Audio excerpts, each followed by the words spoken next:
JT Top News supported by SK Seth Jewelers Logistic Partner BBC Logistics। GT top news के इस bulletin में आज देखिए jewel trend James and jewellery show की शानदार शुरुआत। देश भर के जाने माने ज्वेलर्स में खुशी का माहौल। अंतर्राष्ट्रीय बाजार में कहां रुकेगा सोना, सोने में गिरावट के पीछे क्या है बाजार का तर्क।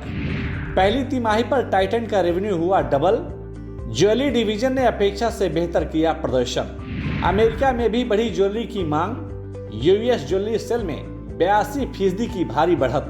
अंतर्राष्ट्रीय बाजार में सोने की चमक फिर बढ़ी। गोल्ड स्पॉट की कीमत $1732 प्रति औंस। और शेयर बाजार की बढ़त पर लगा ब्रेक। लाल निशान के साथ बंद हुआ सेंसेक्स।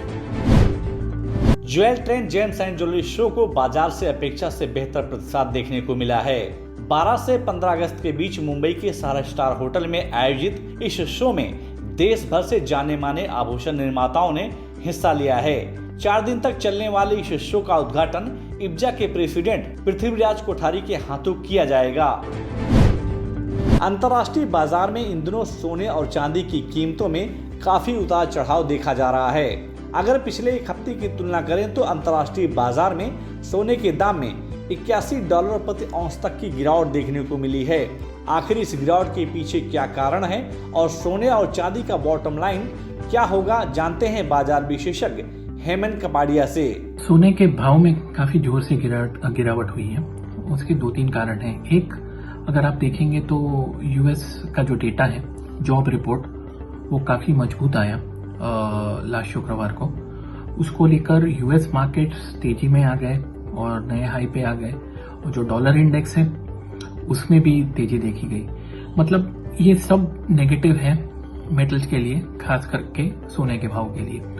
दूसरा ये कारण है कि यूरोप में काफी लोग अगस्त में छुट्टियों पे जाते हैं, तो मतलब लिक्विडिटी कम थी, मतलब लाइट था मार्केट, तो उसमें ऊपर नीचे ज्यादा एक्यूट हो जाता है।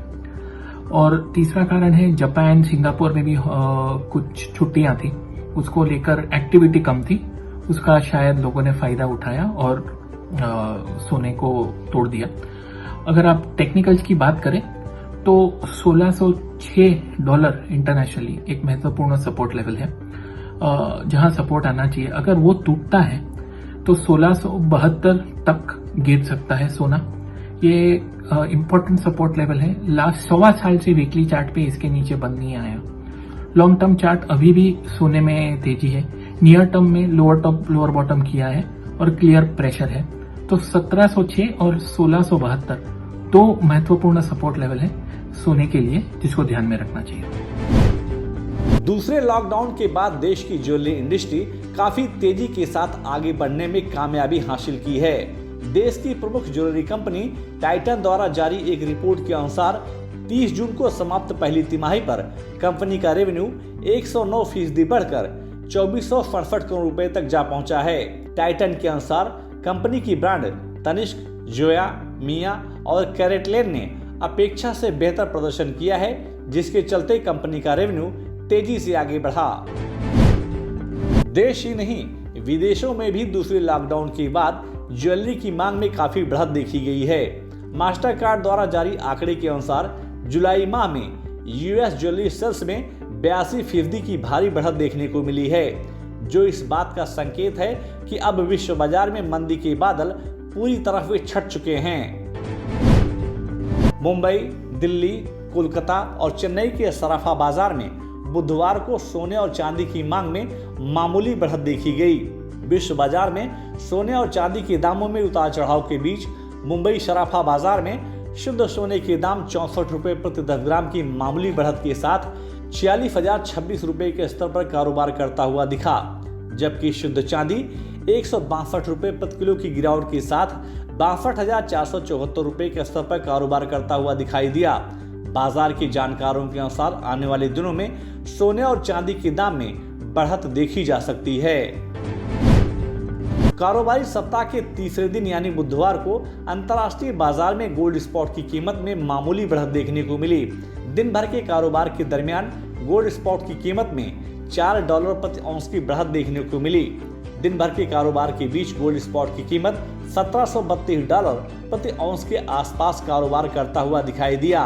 बाजार विशेषज्ञों के अनुसार आने वाले दिनों में सोने के दामों में बढ़त देखी जा सकती है। अंतर्राष्ट्रीय बाजार की गतिविधियों को देखते हुए मुंबई शेयर बाजार की शुरुआत सकारात्मक हुई। बाजार खुलते ही घरेलू और विदेशी संस्थागत निवेशकों ने बाजार में मुनाफा वसूली करनी शुरू कर दी, जिसके चलते सेंसेक्स और निफ्टी में गिरावट देखने को मिली।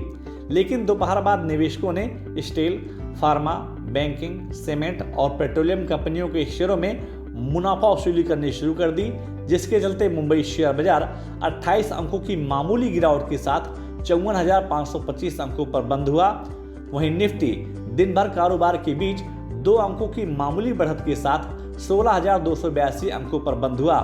बाजार के जानकारों के अनुसार इस सप्ताह मुंबई शेयर बाजार में बिकवाली का दबाव देखा जा सकता है।